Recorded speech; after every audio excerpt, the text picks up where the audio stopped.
بسم اللہ الرحمن الرحیم۔ السلام علیکم رحمۃ اللہ وبرکاتہ۔ سوال پوچھنے والے ہیں محمد طاہر طارق اور ان کا تعلق یونان سے ہے۔ کہتے ہیں کہ نکاح شرارک کیا ہوتا ہے، تو یہ منع کیوں کیا گیا ہے؟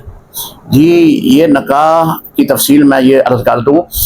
اس نکاح میں ہوتا یہ ہے کہ ایک لڑکا اپنا یا اپنے کسی بہن بھائی کا نکاح کسی لڑکی کے ساتھ کرتا ہے، تو پھر لڑکی والوں سے یہ کہنا کہ تم اپنے لڑکے کا ہماری بہن سے یا ہماری بیٹی کے ساتھ نکاح کر لو، یعنی آمنے سامنے کا نکاح۔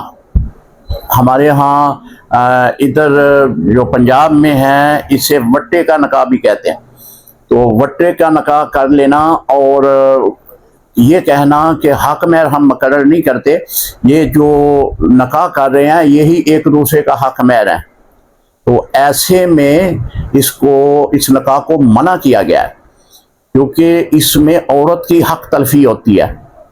حق مہر مقرر کرنا یہ عورت کا حق ہے، عورت کو دینا مرد کے لیے لازم ہے، واجب ہے اس کا ادا کرنا۔ تو اس میں چونکہ حق مہر مقرر نہیں ہوتا بلکہ نکاح ہی حق مہر کے عوض کہہ دیا جاتا ہے کہ جو میں نے حق مہر دینا تھا وہ میں نے اپنی بہن یا اپنی بیٹی کا نکاح آپ کی فیملی کے کسی سے کر دیا، تو یہی حق مہر ہے، ایسا کرنا منع ہے۔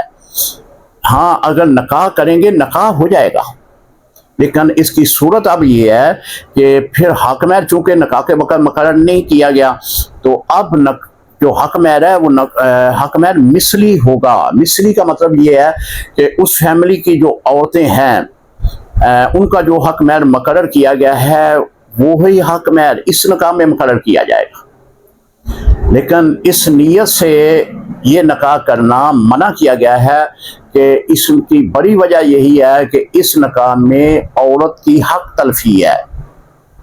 السلام علیکم رحمۃ اللہ وبرکاتہ۔